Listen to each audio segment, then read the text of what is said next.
제가 한 5, 6년 동안 병원 전도를 좀 많이 다녔습니다. 여기 교회 옆에 있는 고려병원도 다니고, 병원에 식박하면 병원에 환자들끼리 잘 싸워요. 원래 사람이 건강할 때도 여러 가지 생활 환경이 다른 사람이 한꺼번에 있으면 다툼이 일어나잖아요. 병실에 있는 사람들이 다들 온도도 다릅니다. 온도. 여름 되면 어떤 사람들은 계속해서 더 내려라고 온도를, 어떤 사람은 추우니까 왜 내리냐고 그러고 막 그렇게 하죠. 그런데다가 이분들이 병들어 있으니까, 병들면 짜증이 더 잘 나잖아요. 마음도. 그러니까 짜증이 나니까 이렇게 싸운 사람들이 많아요. 잠을 못 잔다는 사람 많고, 또 코 고는 사람도 있고 많죠. 그런데 그분들이 이렇게 싸우면서도요, 병원은 떠나지 않습니다. 왜냐하면 내가 왜 병원에 와 있는지 말은 안 하지만 목적으로 알고 있는 겁니다. 내가 이 병원에 와 있는 건 의사를 만나서 병을 고치는 것이 목적이다. 병원 떠나가면 의사 만나지 못해 병도 못 고치니까 남아있는 건 아니겠습니까? 그래서 삶을 살아갈 때 목적을 아는 것은 중요합니다. 목적을 아는 것은. 그 목적을 알면 그 목적을 이루기 위해서는 웬만한 건 참을 수 있고 또 견디는 수 있지만, 목적이 분명하지 못하게 되면은 인내하지 못하고 또 오래 가지도 못합니다. 그래서 우리의 가장 중요한 것은 삶의 목적을 아는 겁니다. 그러므로 우리 성경에 보면 우리가 그 못이 박히도록 우리에게 말씀하신 말씀이 있습니다. 귀에 못이 박히도록 계속해서 반복해서 치렵도록 들려주는 말씀이죠. 성경에 그런 말씀이 많습니다. 신명기 11장 18절 20절에 보면 이스라엘 백성들에게 하나님의 말씀을 얼마만큼 자주 지겹도록 드려야 되는지 말씀하는데, 너희는 나의 이 말을 너희 마음과 뜻에 두고 또 그것을 너희 손에 메어 기호를 삼고 너희 미간에 붙여 표를 삼으며 또 그것을 너희 자녀에게 가르치며 집에 앉아있을 때일인지 길을 갈 때일인지 누워있을 때일인지 일어날 때일인지 이 말씀을 강론하고 내 집 문설주와 바깥문에 기록하라고 했습니다. 팔찌에다 말씀을 기록하고 차고 다니고 이마에 새기고 다니고 나갈 때나 들어갈 때나 늘 볼 수 있도록 문설주에 붙여놓으라, 이렇게 말씀하십니다. 그런데 이게 무슨 말씀을 이렇게 팔찌에다 붙여놓고 이마에 붙이고 다니라고 그럽니까? 구약 성경에 나온 전부 모든 말씀은 팔찌에다 기록하지 못하잖아요. 이 앞절에 보게 되면 우상을 섬기지 말라는 말씀을 섬기라는 겁니다. 우상을 섬기는 것이 너무 큰 시험거리이기 때문에 우상을 섬기지 말라는 하나님의 말씀을 늘 반복해서 새기고 지겹도록 들려줘야 한다는 말씀이죠. 그래서 늘 기억해야 할 말씀이 우상을 섬기지 말라라는 말씀을 그 앞절에 신명기 11장 16절 7절에 보면 나와 있는데, 너희는 스스로 삼가라 두렵건대 마음의 미혹하에 돌이켜 다른 신들을 섬기며 그것에게 절함으로 여호와께서 너희에게 진노하사 하늘을 닫아 비를 내리지 아니하며 땅이 소산을 내지 않게 하심으로 너희가 여호와께서 주신 아름다운 땅에서 속히 멸망할 거라 하노라. 우상을 섬기는 것은 망하는 일이고 하나님 섬기는 것은 승리하는 일이기 때문에 우상을 섬기지 말라고 이렇게 중요합니다. 근데 이 말씀이 간단하죠, 어렵죠. 그렇게 계속 반복하라는 겁니다. 왜냐하면 이 우상이라는 것은 현실의 삶의 이득과 더 관련이 있는 거거든요. 이스라엘 백성들이 왜 그렇게 우상을 섬기지 말라 그러는데 수천 년 동안 우상을 계속 섬깁니까? 하나님 진노에서 벌을 주면 돌아왔다가 또 살면하면 다시 우상에게로 돌아가고, 왜 그렇게 하냐 그러면은 현실의 삶의 이득과 우상을 섬기는 것이 너무 밀접한 관계가 있는 겁니다. 돈벌이 하는데 또 직장인 취직하는데 세상을 살아가는데 우상을 섬기는 것이 이득이 되니까 따라가는 거죠. 쉽게 넘어가는 겁니다. 그래서 하나님을 섬기는 섬기는 것만을 참된 목적으로 삼아 이렇게 말씀을 하십니다. 근데 베드로 후서에 보면 이 베드로 사도가 생의 마지막을 예감하고 주신 말씀인데, 여기서도 보면 모세가 강조했던 것처럼 우리가 절대로 잊어서는 안 되고 손목에 팔찌를 차서 만들어서 써서 기록하고 이마에 붙여 다니고, 그 다음에 문설주에 늘 붙여놓고 보고 두려야 할 말씀을 알려주는데, 이 말씀이 베드로가 생의 마지막에 왔을 때 중요한 것을 가르쳐 줍니다. 그래서 오늘 말씀이 베드로가 그 생의 마지막에 자기 유언처럼 주신 말씀이다, 이걸 우리에게 보여주는 것이 13절 14절 말씀입니다. 같이 봅시다. 내가 이 장막에 있을 동안에 너희를 일깨워서 생각나게 함이 옳은 줄로 여기노니, 이는 우리 주 예수 그리스도께서 우리에게 지시하신 것 같이 나도 나의 장막을 벗어날 것이 임박한 줄을 압니다. 육체를 항상 집이라고 생각했잖아요. 표현하는 성경에. 이 육신의 집을 벗어나서 내 영혼이 하나님께 갈 날이 가까웠다. 그래서 내가 꼭 중요한 것 너에게 가르쳐주고 하니까 이거를 잊어버리지 않다, 말도록 하라 말씀합니다. 그래서 모세와 다르게 표현을 합니다. 모세는 손목에 메고 그 다음에 뭐 기호로 삼고 문설지에 기록하는 말했는데, 이 베드로는 3번 말합니다. 이미 알고 있는 줄 알지만 이거를 항상 기억하라, 항상 생각하라.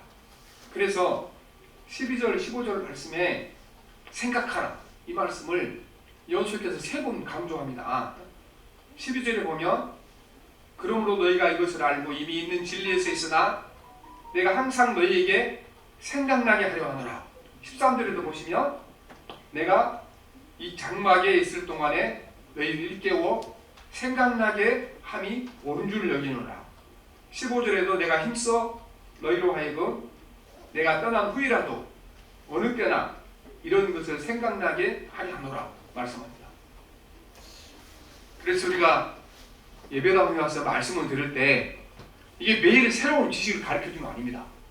기독교의 진리라는 것이 6개월 만에 신앙생활을 하면요 다 알고 있습니다. 너무 간단하거든요. 기독교 신앙생활이. 우리가 죄인이니까 우리 죄를 용서할 수 있는 예수님 앞에 나가서 용서를 받고, 주님이 약속하신 그 천국을 기다리며 바라보며 이 땅에 예수님 말씀대로 살아가는가, 너무 간단한 말씀 전해주죠 우리에게.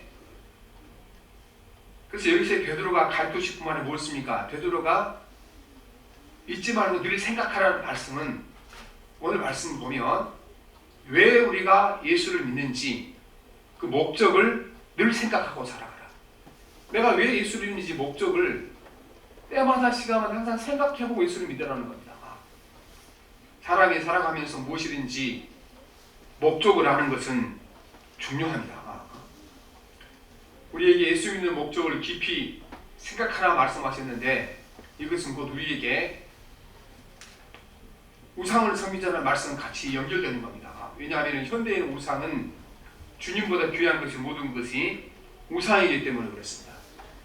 그래서 오늘 우리에게 그 예수 믿는 목적이 무엇인가를 분명히 하라고 말씀하십니다. 우리가 삶을 살아가면서 목적이 있는 삶을 살아야 됩니다. 자신 오늘 살아가면서 왜 사는지 목적이 없이 사는 사람이 너무 많습니다. 우리들이 잘 먹고 잘 입고 또 다른 사람들이 나를 부러워하는 삶, 그걸 위해 살아가잖아요. 그래서 인생이 목적이 있을 수 없죠. 목적이 될 수가 없는 거잖아. 왜냐하면 때가 되면 끝나자는 것들은 다. 그래서 우리가 진정한 목적을 세워야 되는데 목적을 잘 정하는 건 중요합니다. 그리고 우리가 세상에서 무슨 일을 할 때도 내가 목적이 무엇인지를 알아야 그 일에 승리한 겁니다. 우리가 쉽게 말해서 어떤 분이 이제 어떤 계약을 하기 위해서 흥정을 한다거나 또한 물건을 팔기 위해서 흥정을 할 때에 거기 흥정을 할 때 보면 서로가 밀고 당기는 거니까 어떨 때는 말도 안 되는 그런 요구를 하잖아요. 상대방 측에서. 그리고 자존심 상한 얘기도 하고 막 기분 나쁜 얘기도 하고. 근데 그때마다 상식적으로 생각해서 말도 안 되는 요구를 하다. 그리고 자리를 박차고 일어난 사람들은 아무 일도 하지 못하죠. 상대방이 나를 기분 나쁜 말을 좀 하겠다고 해서 떠나가야 되면 아무것도 얻지 못하죠. 자존심이 상하고 따라하면 아무것도 얻지 못하죠. 왜냐하면은 거기 지금 이룬 곳이 없잖아요. 그래서 내가 지금 이 사람을 왜 만나고 있는가? 이 사람을 만난 목적은 이 계약을 성사시키기 위한 거다. 또 이 거래를 성사시키기 위한 거다. 그 목적이 분명할 때 상대방이 말도 안 되는 요구를 해도 그거를 참고 그 사람을 설득할 수가 있는 것이죠. 또 자존심 상하고 기분 나쁜 말을 해도 에이 나 이런 거래 안 한다. 뒤돌아서 집에 돌아가지 않죠. 왜냐하면 목적이 뭐니까 지금 그 사람하고 만나서 차 마시고 서로 이렇게 교제하는 것이 목적이 아니잖아요. 목적은 즉 이 거래를 완성하는 것이 목적이잖아요. 그러니까 내가 이 목적을 이루기 위해서는 자존심이 상한 것도 또 내가 기분이 나쁜 것도 또 말대 안 되는 저 사람이 요구를 들어주는 것도 당연히 해야겠죠. 왜냐하면 지금 서로 찻집에 앉아서 차 마시고 이렇게 서로 사랑을 나눈 자리가 아니잖아요. 그 자리는 어찌됐건 일이 되도록 협상을 해야 하는 자리잖아요. 그렇지 않고는 아무도 하지 못한 겁니다. 오늘날 우리가 다 마찬가지입니다. 세상을 살아갈 때 세상 일을 할 때도 내가 지금 이 일을 할 목적이 무엇인 걸 분명히 알고 있어야 세상을 승리하게 될 줄 믿습니다. 그래야 우리가 조그만 일이 생긴다고 해서 포기하고 절망하지 않고 앞으로 나갈 수 있게 되는 겁니다.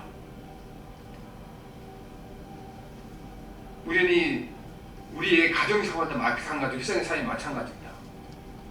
우리가 결혼할 때 말로 표현하지는 않죠. 우리는 왜 결혼하고 가정을 이루는가? 행복하기 위해서 가정을 이룬다. 말은 안 하지만 다 알고 있죠. 왜 결혼하는지. 왜 결혼합니까? 더 행복하고 싶어서 결혼한 거잖아요. 더 행복하고 싶어서. 그런데 우리가 지금 두 사람이 결혼한 거는 아무튼 한 사람이 사는 것보다 두 사람이 그냥 행복해서 결혼했다. 그러니까 우리가 추구해야 할 것은 두 사람이 더 행복해지는 거다. 항상 이 목적을 잊지 않아야 가정이 행복해지는 거지. 그거를 잊어버리고 이제 자기가 행복해지는 것보다 돈을 더 귀하게 여기고 또 자기가 행복해지는 것보다 자존심을 귀하게 위해서 늘 싸우게 되고 조금만 기분 나쁘다가 서로 다투게 되고 이렇게 되면 행복을 얻지 못한 거잖아요. 목적이 분명해야 되는 겁니다. 거래하는 사람들은 이 거래를 이루는 것이 목적이고 협상하는 사람은 협상이 잘 돼서 이 계약을 이루는 것이 목적이고 나머지는 다 두 번째 중요한 거죠. 그게 목적이니까. 이처럼 세상에서도 목적이 중요한 것처럼 예수 믿는 사람도 내가 왜 예수를 믿는지 목적을 분명히 가지고 있어야 됩니다. 오늘 성경이 말씀하시기를 우리가 왜 예수를 부르는가? 이 오늘 말씀에는 이제 이거를 하나님께서 우리를 왜 부르셨는가 말씀하시는데 하나님이 부르신 이유이고 우리 입장에 봤을 때는 내가 하나님 믿는 목적이 되겠죠. 첫째는 우리는 신의 성품에 참여하도록 하나님을 부르셨고 우리가 예수 믿는 것도 예수님의 성품을 담기 위해서 예수 믿는 겁니다. 오늘 1장 4절 말씀 봅시다. 시작. 이로써 그 보배롭고 깊이 큰 약속을 우리에게 주사 이 약속으로 말미암아 너희가 정욕 때문에 세상에서 쏟아질 것을 피하여 신성한 성품을 참여한 자가 되게 하려 하셨느니라 말씀합니다. 우리가 이 땅에 살아가면서 지식도 필요하고 돈도 필요하고 또 건강도 필요하죠. 주님 앞에 나오면 이거 구해야 되잖아요. 지혜를 주셔서 공부를 잘하도록 구해야 되고 또 건강해서 직장도 주셔서 돈벌이 하도록 구해야 되고 그러나 그게 목적은 아니죠. 살아가다 보면 이것이 목적인 것처럼 살아갈 때가 많이 있습니다. 오늘 말씀에 왜 하나님이 우리를 부르셨는가? 우리를 하나님의 자녀 삼아 하나님의 성품을 담게 하려고 우리를 부르셨다고 말씀하시는 것입니다. 하나님의 성품을 닮아 하나님처럼 되는 것이 우리의 목적입니다. 그러면 하나님의 성품을 담는다는 것이 무슨 뜻입니까? 하나님의 성품을 담다는 것은 예수님이 사셨던 방식대로 그분이 보여준 모범대로 사는 것이 신의 성품을 닮아가는 겁니다. 왜냐하면 예수님이 보여준 모든 것이 하나님이 누군가를 보여주는 방법이라고 말씀하셨습니다. 요한복음 14장에 보면 예수님이 제자 빌립이 예수님께 묻습니다. 주님, 우리에게 하나님을 보여주십시오. 그때 빌립이 빌립에 예수님께서 뭐라고 말씀하냐 그러면 네가 왜 하나님을 보여달라 그러냐. 나를 본 것이 곧 하나님을 본 거다. 나는 아버지께로부터 봤고 내가 하는 모든 일은 큰 일부터 작은 것까지 아버지께서 내 마음 가운데 감동을 주지 않으면 성령이나 이끌지 아니면 아무것도 할 수 없다. 그러니까 내가 하는 모든 말과 모든 행동은 하나님이 하신 행동이기 때문에 나를 본 자는 하나님을 보았다. 필리비리되 주여 아버지를 우리에게 보여주옵소서. 그리하면 족하겠나이다. 예수께서 이르시되 빌립아 내가 이렇게 오래 너희와 함께 있으되 내가 나를 알지 못하느냐. 나를 본 자는 아버지를 보았거늘 어찌하여 아버지를 보이라 하느냐. 내가 아버지 안에 거하고 아버지는 내 안에 계신 것을 내가 믿지 아니하느냐. 내가 너희에게 있는 말은 스스로 하는 것이 아니라 아버지께서 내 안에 계셔서 그의 일을 하시는 것이라 말씀하십니다. 예수님의 삶을 매울 배워가는 것이 우리의 삶의 목적입니다. 그리고 우리가 우리의 삶의 목적을 예수님의 삶을 배워가고 그분의 성품을 닮아가는 것을 목적으로 삼으면 우리 인생이 사는 것이 어려워질 것 같지만 우리 인생이 훨씬 더 쉬워집니다. 왜냐하면 우리가 지금 세상을 사는 것이 힘든 것이 다들 남들과 경쟁하기 때문에 힘들잖아요. 왜 요즘 젊은이들 그렇게 힘들어합니까? 밖에 나가서 하루를 살아도 그 삶은 모두 다 경쟁입니다. 하루 어디 가서 아르바이트를 해도 거기 서로의 경쟁이 되는 거잖아요. 그러니까 어디에 가서 경쟁이 이기지 못하게 되면은 사람들은 못하다고 생각하고 그리고 경쟁이 이기는 것이 어렵습니다. 이기는 것이. 그런데 우리가 주님의 성품을 닮아가는 것을 삶의 목적으로 삼고 나면 경쟁이 이기는 것과 상관없이 우리의 목적을 이룰 수가 있습니다. 세상에서는 경쟁이 이기지 못하면 목적이 이루어지지 못하죠. 회사에 뭐 들어가는 거, 또 입보다 더 잘 사는 거, 경쟁이 이기기 위해서는 우리는 거기에 많은 고통과 아픔이 따르게 되고 이기지 못하면 또 우리가 내가 원하는 목적을 이루지 못하죠. 그러나 예수님의 성품을 닮는 것을 목적으로 삼는 사람들은 가난과 실패가 별로 문제가 되지 않습니다. 왜냐하면 가난과 실패가 예수님 성품을 닮아가는데 방해가 되지 않습니다. 가난과 슬픔과 세상의 어려움과 좌절이 오히려 예수님을 닮아가는데 도움이 되기 때문에 우리가 예수님 성품을 닮아가는 걸 목적으로 삼고 나면 세상이 쉬워질 겁니다. 내 멍에는 쉽고 가볍다고 말씀하셨는데 우리가 예수를 믿으면서도 멍에가 쉽고 가볍습니까? 우리가 보면 예수 믿는 사람이 오히려 더 무거운 것 같아. 세상 일도 똑같이 해나가야지. 교회 일도 해나가야지. 그러니까 세상 사람보다 짐을 더 가볍게 지는 것이 아니고 가만히 보면요 더 무겁게 주고 간 사람이 많아요. 왜냐하면 우리가 주님 앞에 나와 있지만 주님의 방법대로 인생의 목적을 주님이 주신 목적대로 정하지 않고 세상이 우리가 교회 와서 예배를 드리고 하나님 믿는데 목적은 같은 거예요. 세상 살아가는 목적과. 그러니까 세상이 힘들죠. 살아가는 것이. 그래서 우리가 예수님의 성품을 닮아가는 목적으로 삶의 목적을 정할 때 인생이 쉬워지는 겁니다. 삶이 쉬워지는 겁니다. 이 세상에 살아갈 때 세상 경쟁에서 이기고 남들보다 앞서지고 강해갈 때 이것이 하나님의 성품을 닮아가는 데는 큰 소실입니다. 어렵습니다. 그래서 우리가 역대하 12장 1절에 보면 솔로몬 왕의 아들 르호보암 얘기가 나오거든요. 르호보암이 어렸을 때 왕이 됐는데 이 르호보암 왕이 된 얘기를 성경에 이렇게 기록을 했어요. 르호보암의 나라가 견고하고 세력이 강해짐에 그가 여호와의 율법을 버리니 온 이스라엘이 본을 받았지라.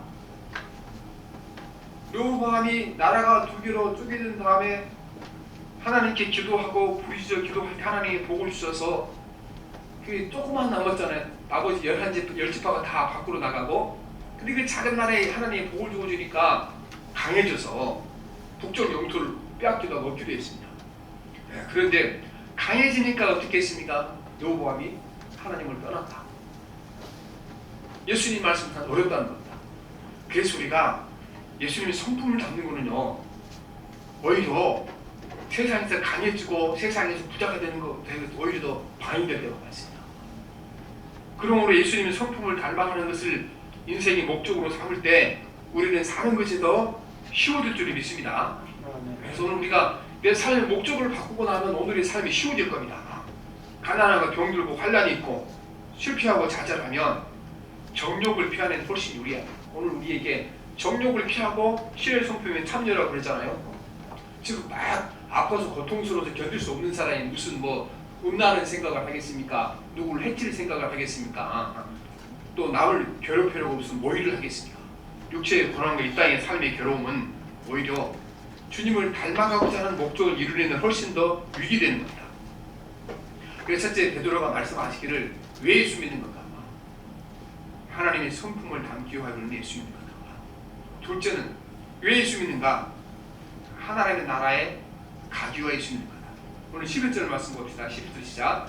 이같이 하면 우리 주 곧 구주 예수 그리스도의 영원한 나라에 들어감을 넉넉히 너희에게 주시리라. 왜 이렇게 예수님 성품을 닮아가려고 노력합니까? 예수 믿는 목적이 구주 예수 그리스도의 영원한 나라에 들어감이 넉넉히 너희에게 주시리라 말씀하시는 것입니다. 이것이 우리가 이 목적이 우리에게 분명할 때 세상 사람들이 보았을 때 자신들과 다른 것이 무엇인가를 분명히 알게 될 것입니다. 오늘 우리 저를 포함해 많은 그리스도인들이 이거를 세상에 보여주지 못하겠죠. 뭘 보여주지 못합니까? 그들과 우리가 목적이 다르다는 것을 보여주지 못했습니다. 오늘 세상 사람들이 보기에는 목적이 똑같은 거예요. 예수 믿는 사람이 안 믿는 사람. 어떤 목적입니까? 세상에서 우리가 부와 영광과 힘과 권세를 얻고 이 땅에서 안락하고 편안하게 사는 것이 목적이잖아요. 예수 믿는 세상 사람들이. 그런데 분명히 베드로는 목적이 그게 목적이 아니고 구주 예수 그리스도의 영원한 나라에 들어감을 넉넉히 주시되 이것이 베드로는 목적이었잖아요. 우리가 이 목적을 갖지 말고 세상과 똑같이 살아가기 때문에 세상이가 우리가 구별이 안 되는 거잖아요. 구별이. 그래서 우리는 오늘 베드로가 말씀하신 대로 주님의 나라에 대한 목적을 분명히 가져야 될 줄 믿습니다. 예수님께서도 제자들에게 왜 예수를 따라가야 되는가? 예수님께서 예수님을 따라갈 때 많은 고난이 있을 거라고 말씀하셨잖아요. 왜 고난을 겪어 예수님을 따라야 됩니까? 예수님께서 왜 그래야 되는지 분명히 예수 믿는 목적을 말씀하셨는데 요한복음 14장 2절로 3절을 보면 예수님께서 십자가에 죽으시기 전에 제자들에게 그들에게 말씀하십니다. 너희는 마음에 근심하지 말라. 하나님을 믿으니 또 나를 믿으라. 내 아버지 집에 거할 곳이 많도다. 그렇지 않으면 너희에게 일러으리라. 내가 너희를 위하여 거처를 예비하러 가노니 가서 너희를 위하여 거처를 예비하면 내가 다시 와서 너희를 내게로 영접하여 나 있는 곳에 너희도 있게 하리라. 주님께서 이 땅이 아닌 아버지와 함께 영원히 살아가는 다른 나라가 있기 때문에 너희들이 힘들어도 때로는 죽음이라도 나를 위대한다 말씀하시는 것입니다. 이 말씀 가운데 요한복음 14장 1절 3절 말씀 가운데 중간에 보면 이어는 말씀이 있거든요. 그렇지 않으면 이 말이 중요합니다. 그렇지 않으면 예수님께서 이 그렇지 않으면 이 말씀 왜 적어냈습니까? 제자들에게 내가 천국에서 영원히 살아갈 수 있도록 하늘에 너희들의 집을 마련하러 간다 이렇게 했는데 이게 인간의 상식으로는 말이 안 되는 소리잖아요. 말이 돼요? 하늘에다 집을 주고 거기 영원히 산다는 것이. 예수님 이걸 아는 거 제자들에게 내가 하늘에 너희를 위해 집을 예배하러 간다 그러면 제자들 마음속에 당장 무슨 생각이 들겠습니까? 무슨 하늘에다 어떻게 집을 짓냐 이거를. 그렇게 예수님 말씀하시기를 그렇지 않으면 만약에 그런 일이 없다 그러면 내가 솔직히 얘기했을 거다. 그런 일 없다고. 그러나 분명히 그러한 일이 있기 때문에 내가 너희에게 다시 이르노니 내가 너희를 위해 거처를 위하여 거처를 마련하러 가노라 이렇게 말씀하십니다. 그런데 여러분 우리가 이 목적을 가지고 사는 것이 너무나 어려운 일입니다. 저는 여러분은 솔직히 생각해서 우리가 이 목적을 가지고 살고 이 목적을 예수 믿어서 너무나 어려운 일이에요. 하나님의 영이 우리 가운데 들어와 역사하지 않게 되면은 죽어도 이 목적 가지고 살지 못합니다. 그러나 주의 영이 함께 하시고 성령의 은사를 받은 사람들은 이 목적을 가지고 살았습니다. 사도 바울도 분명히 자기 인생 마지막에 왔을 때 자기가 왜 예수를 믿었는지, 왜 주님을 고난당한 삶을 살았는지 이유를 분명히 밝힙니다. 자기 삶의 목적이 주님 나라에 가는 것이기 때문에 그렇습니다. 디모데후서 4장 6절로 8절을 보면 사도 바울이 역시 베드로처럼 자기가 죽을 날이 가까운 것을 알고 나서 신앙 고백을 하는데 이렇게 기록했습니다. 전제와 같이, 이 전제는 제사를 드리기 전에 제사를 고기로 드렸잖아요. 옛날에 소나 양을 잡아서 소나 양을 잡아 드리기 전에 술을 먼저, 포도주죠 물론, 술을 먼저 부어서 제사를 드렸는데 그 제사를 전제라고 그랬죠. 전제와 같이 내가 벌써 부어지고 나의 떠날 시각이 가까웠다. 나는 선한 싸움을 싸우고 나의 달려갈 길을 마치고 믿음을 지켰으니 이제 후로는 나를 위하여 의의 면류관이 예비되었으므로 주곧 의로우신 재판장이 그날에 내게 주실 것이며 내게만 아니라 주의 나타나심을 사모하는 모든 자에게도니라 그랬습니다. 바울은 장차 하나님 나라에 갈 것에 대한 소망이 분명히 이것이 신앙생활의 목적이었고 예수 믿는 목적이었습니다.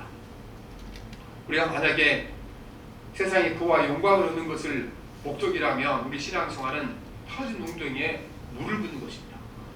우리는 이 땅에 사는 동안 돈이 필요하니까 돈 벌어야 되잖아요. 그렇죠? 이 땅에 살아가는 동안 건강이 필요하니 건강 관리해야 되는 것이고, 또 이 땅에 살아가는 동안 주님 일을 하거나 세상에 또 돌아가도록 하기 위해서 지유도 있어야 되는 것이고 명예도 필요한 거잖아요. 그러나 우리가 그거를 삶의 목적으로 삼아서는 안 되는 겁니다.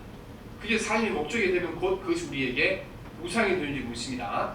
우리의 목적은 이 땅에 사는 예수를 영접한다의 목적은 주님의 삶을 닮아가는 것이 목적이고, 또한 이 땅의 삶이 끝났을 때 주님 계신 그곳에 가서 영생을 누리며 사는 것이 우리 인생의 목적입니다. 이 땅의 안락한 삶이 목적이 아니고 우리가 주님 나라 가는 것이 목적인 것입니다.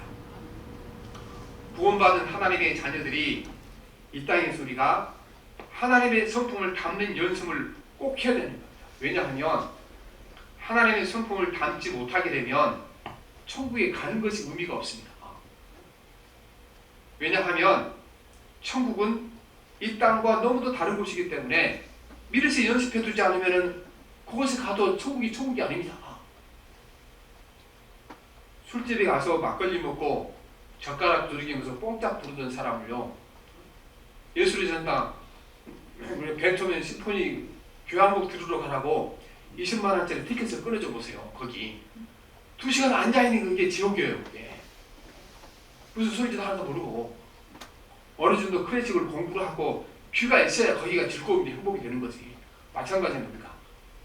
세상 즐거움이 우리 삶의 전부이고 세상의 부러움이 인생의 목적의 전부이고, 이런 사람들이 천국 가면요 아무 재미없습니다. 왜냐하면 천국에는 그것이 아무것도 없거든요. 그런 것들이. 요한계시록 4장에 보면 천국의 모습이 나오죠. 요한계시록 4장이 보면 요한계시록 4장이 천국에서 하나님께 예배하는 모습이 나와요. 굉장히 중요한 장이에요. 요한계시록 4장이. 거기 보면 어떻게 합니까? 모든 천군 천사 또 부활하여서 천국에 본 사람들이 하나님 앞에 모여서 예배하고 찬양합니다. 그리고 천국에 가면 무엇이 가장 큰 기쁨이고 즐거움입니까? 높으신 하나님을 찬양하며 경배하고 예배하는 것이 가장 큰 기쁨이고 즐거움입니다. 그런데 예배하는 즐거움과 주님을 높이고 찬양하는 즐거움을 전혀 모르는 사람들이 천국 가서 뭐 할 거예요? 맹충맹충하게 아무것도 할 것이 없잖아요. 그러니까 주님의 성품을 담지 못하게 되면은 천국에 가도 의미도 없습니다. 가지도 못하겠지만 가도 의미가 없는 겁니다. 우리가 그러므로 이 땅에 살아가는 동안 우리는 하나님 나라에 가기 위해 준비를 해야 되는데, 오늘 말씀에 보면 우리가 그러면 예수님의 성품을 담기 위해서 어떻게 하면 예수님의 성품을 담을 수 있는가? 방법을 말씀하시는 것이 5절, 6절 말씀입니다. 이거 뭐 자세히 설명하려면 시간이 길지만 여러분들 우리가 이대로 그냥 이 말씀을 보시고 내가 앞으로 남은 인생은 이렇게 살아가면 내가 예수님을 닮아가는 것이고, 이렇게 살면 주님 나라에 갔을 때 내가 이제 표현할 수 없는 하늘나라의 기쁨을 누리고 살 것을 기억하시길 바랍니다. 같이 봅시다. 시작. 그러므로 너희가 더 힘써 믿음의 덕을 덕의 지식을, 지식의 절제를, 절제 인내를, 인내의 경건을, 경건의 형제 우애를, 형제 우애의 사랑을 따라. 이런 것이 너희에게 있어 부족한즉 너희 우리 주 예수 그리스도로 알기에 결이지 않고 열매 없는 자가 되지 않게 하리니 하겠습니다. 이렇게 지금 세상 사람들 추구하는 것 하나도 들어있지 않죠. 하나도 포함되어 있지 않습니다. 우리가 늘 이제 믿음을 가지고 또 거기에 덕을 쌓고 또 주님의 나라를 위하여 절제하고 또한 절제에 인내하고 그러니까 형제 우애에 사랑을 다하는 삶을 살아야 될 줄 믿습니다. 이렇게 기도하겠습니다. 살아계신 하나님 아버지, 이 땅에 74억 인구가 살아가지만 목적도 없이 의미도 없이 그저 좋은 것 먹고 편안하게 사는 것을 인생의 목적으로 사는 어리석은 사람들이 많이 있는데 우리를 그들 가운데 불러내셔서 하나님 만왕의 왕이신 하나님의 성품을 닮아가도록 우리를 하나님의 자녀 삼아주시고 또한 하나님 이 땅에 아무리 많은 재산과 부와 영광을 누려도 이 땅에서 목숨 끊어지면 무덤에 들어가 다들 끝이 났는데 우리에게 죽음 후에 있는 영생을 가르쳐 우리를 불러주신 하나님 감사합니다. 이 땅에 살아가는 동안 우리의 목적이 예수님을 닮아가는 목적이 되게 도와주시옵시고 또한 우리 인생 끝나는 날 그리스도의 나라에 들어가서 주님과 더불어 영원한 동락을 누리는 것이 삶의 목적이 되도록 도와주시옵시고 날마다 시간마다 내 목적이 이거라는 사실을 기억하며 살아가도록 도와주옵소서. 예수님 이름으로 기도합니다. 아멘. 482장 찬송합니다.